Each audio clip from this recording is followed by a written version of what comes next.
আপনার আমার কাছে চাওয়া লাগবে না, আর আমার কাছে চাইতে গেলে কোন নেতা ধরা লাগতো না, আমার দরজা খোলা থাকবো।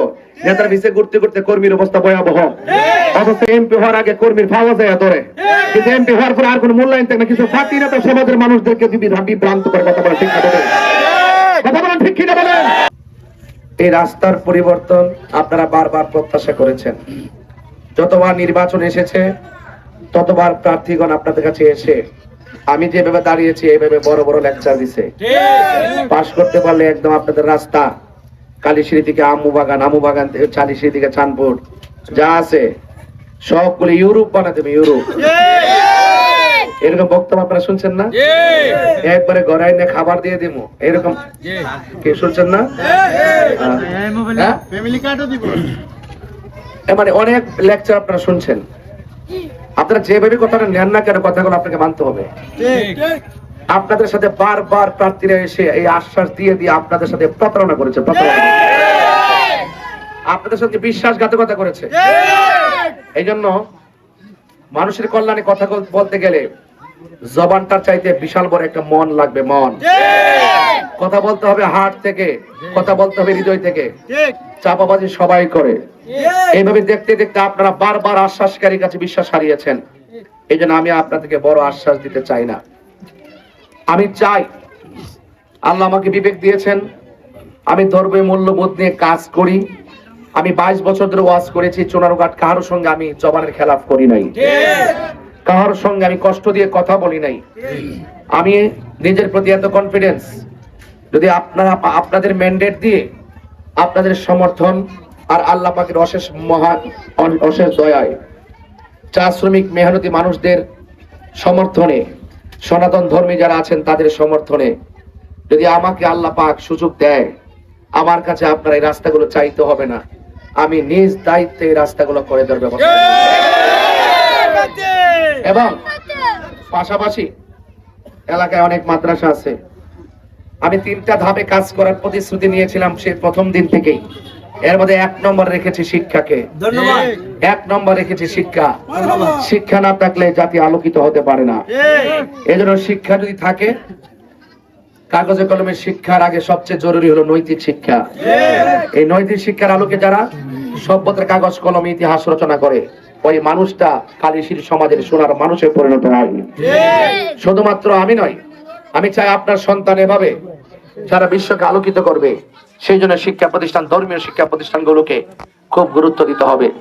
এবং গুরুত্ব দেওয়ার চিন্তা আপনাদের বলার আগে আমার হৃদয়ে ধারণ করে রেখেছি। 3 নম্বর হলো স্বাস্থ্য চিকিৎসা। আজকে যে রাস্তা দেখলাম, গতকাল গিয়েছিলাম মাধবপুর বাগাসুরা, সেখান থেকে বাকরনগর এলাকা হয়ে দিতপুরা হয়ে অনেক ভিতরে ঢুকেছিলাম। আমাকে মানুষ বলতেছে যে এই রাস্তা স্বাধীনতার পর থেকে এমন বেহাল দশা, প্রায় 10-12 কিলোমিটার। অনেকগুলা মা বোন প্রেগনেন্সি ব্যথায় রাতের বেলা ব্যথা উঠার পরে রাস্তা দিয়ে যাওয়ার সময় রাস্তার কারণে ওই মহিলাগুলো মারা গেছে। এগুলো অনেক কষ্টের সংবাদ। অথচ এমপি হওয়ার আগে কতগুলো কথা আপনাদেরকে শোনায়, কিন্তু মানুষের কল্যাণে কেউ রাজনীতি করে না, বারবার আপনাদেরকে ধোঁকা দেয়। চা শ্রমিকদের সাথে যে ওই অর্থনৈতিক বৈষম্য করা হয়েছে, দেখবেন এখন নির্বাচন আসছে, তারা অনেক টাকা পয়সা খরচ করবে, জিলাপি খাওয়াবে এবং বিভিন্ন ধরনের বিরিয়ানি নিয়ে যাবে, তাদেরকে নিয়ে ভোটটা চাওয়ার জন্য খুব পলিসি করবে। চা শ্রমিক যারা আছেন তারা অনেক সহজ সরল মানুষ, তারা অনেক বিশ্বাস করে একজন মেহমানদের করলে তো নীতি হয়। কিন্তু তারা যে স্বপ্ন দেখিয়ে চা শ্রমিকদেরকে এইভাবে তাদের ভোটটা নিয়ে যায়, এরপরে চা শ্রমিকদের নিত্য সমস্যাগুলো যেগুলো আছে, এই সমস্যার সমাধানের জন্য কেউ কথা বলে না। এই জন্য আমি চাই চা শ্রমিকদের মাঝেও শিক্ষার আলো ছড়িয়ে পড়ুক, চিকিৎসা, স্বাস্থ্য ইত্যাদির ক্লিনিক গড়ে উঠুক এবং প্রাইভেট হসপিটাল গড়ে উঠুক। পাশাপাশি চা শ্রমিকদের যে দৈনিক যে মজুরি, এটা তাদের জন্য যথেষ্ট নয়, এগুলো নিশ্চিত করতে হবে। টেকসই জীবন ব্যবস্থা করতে হবে, টেকসই, শুধু নামের জীবন ব্যবস্থা নয়। এই জন্য আপনাদেরকে কালীশিরি বাজার ব্যবসায়ীদেরকে অনুরোধ করে বলবো, আপনারা জীবনে বহুত ভোট দিয়েছেন, অনেকে আপনারা এমপি মন্ত্রী বানিয়েছেন। আমি চাই আপনারা এবার একটু পরিবর্তন, একটু ভিন্ন চিন্তা করে অন্তত পক্ষে এই মোমবাতির প্রতীকে আপনারা ভোটটা দেন। আপনারা অনেকে আপনাদেরকে বিভ্রান্ত করে, আপনাদের দোকানপাটে এসে কয় তাহিরি সাহেব যে এমপি নির্বাচন করব, এলাকায় কি উন্নয়নটা করছে এইভাবে করার পরে কিছু মুরব্বী কথা তো ঠিক হয়েছে, কি তা করছে মনে হয়েছে না আমি গত 5 বছর স্বরাষ্ট্র মন্ত্রী ছিলাম, আমার যদি বানাই দিতেন আর যদি আমি না করতাম তাইলে আপনার কথাটা যৌক্তিক ছিল। কথা কোন ঠিক না? একটাবার শুধু আমাকে বানাই দেন, আল্লাহর রহমতে আপনার চাওয়া লাগতো না। যারা বলছে আমি কি করেছি, আল্লাহর রহমতে যদি আমি প্রতিনিধি হতে পারি, আমি এমন কিছু করে যেতে চাই যেন আপনারাই বলেন যে ব্রাহ্মণবাড়িয়া থেকে তাহির হুজুর এসে এমন কাজ এলাকায় করে গেছে আমাদের দেশের নেতারা 55 বছর এই কাজ করতে পারে না।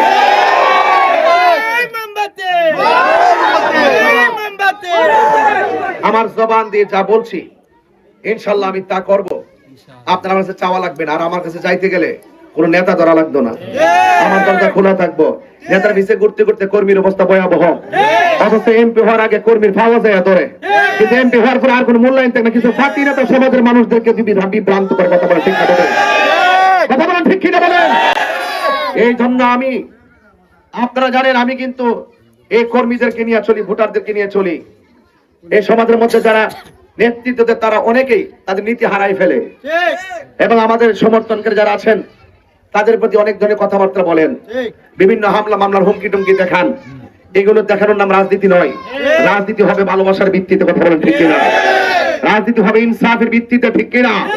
ধর্ম বর্ণ দল মত নির্বিশেষে সকলের অধিকার সুষম বন্টন নীতির আলোকে পৌঁছে দিয়ে একটি শান্তিময়, নিরাপদময়, সুন্দর সমাজ গঠন করার প্রতিশ্রুতি নিয়ে আপনাদেরকে জানিয়ে দিতে চাই, ইনশাআল্লাহ আসন্ন ত্রয়োদশ জাতীয় সংসদ নির্বাচনে এই মোমবাতির প্রতীকে আপনারা মহামূল্যবান ভোট দিয়ে চা শ্রমিক থেকে শুরু করে মেহনতি মানুষ থেকে শুরু করে দেশের সার্বভৌমত্ব সুরক্ষায়, ধর্ম সুরক্ষায় আপনারা আমার নিরাপত্তা এবং নিরাপদ থাকার প্রতিশ্রুতি গ্রহণ করছি। এবং আপনাদের সকলকে বলবো আপনারা আমাকে নিরঙ্কুশ সমর্থন দিয়ে মোমবাতি মার্কায় যদি বিজয় করতে পারেন, আপনাদের সাথে ছিলাম, আপনাদের সাথে আছি, আপনাদের সাথে থাকবো, সুখে দুঃখে আপনাদের পাশে আমি ইনশাল্লাহ থাকবো। তবে একটা কথা মনে রাখবেন যে যত হামলা মামলা যে যাই করুক না কেন, 12 তারিখের আগেও আপনাদের সাথে আছি, 12 তারিখের পরে ইনশাল্লাহ আপনাদের সাথে থাকবো ইনশাল্লাহ।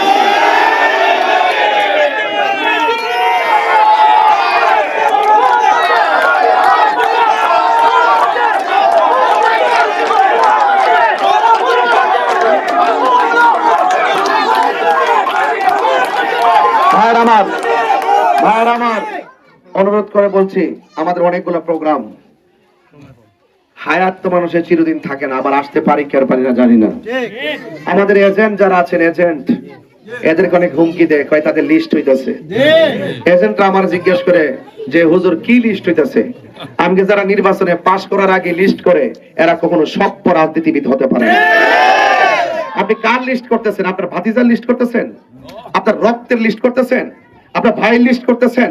এই কালীশরীফ পোলাপানি এজেন্ট গুলো তো আপনার সমাজের ছেলে, আপনার ভাই, আপনার বন্ধু, আপনার চাচাতো ভাই হতে পারে। আপনি তাকে চোখে লাল করে আপনি কথা বলছেন, তার মানে যার কাছে নিজের রক্তের সন্তান, রক্তের ভাই নিরাপদ না, সে কখনো রাজনীতি করে না, তার ভিতরে আছে একটা প্রশস্ত কথা বলেন ঠিক না? এই জন্য আপনাদের সকলকে অনুরোধ করবো, আপনারা আপনার ভোট চান, আমি আমার ভোট চাই, আপনারা আপনার ভোট চান, আপনারা নির্বাচন করুন, আমি আমার প্রচারণা করছি, আপনারা এজেন্ট দেন, আমরা এজেন্ট দিব। সুষ্ঠু, অবাধ, নিরপেক্ষ, সবার অংশগ্রহণমূলক ভাবে আসন্ন ত্রয়োদশ জাতীয় সংসদ নির্বাচন একটি আকাঙ্ক্ষা নির্বাচন হিসাবে প্রতিফলিত হবে, এবং জয় পরাজয় একজনই দেওয়ার মালিক, জবান খুলে বলেন তিনি কে? আরো বড় করে তিনি কে? জয় হোক মেহনতি মানুষের, জয় হোক চা শ্রমিকদের, জয় হোক কালীশরীর প্রত্যেকটা মানুষের, জয় হোক মোমবাতির প্রতীকের ইনশাআল্লাহ। আল্লাহুম্মা আমিন।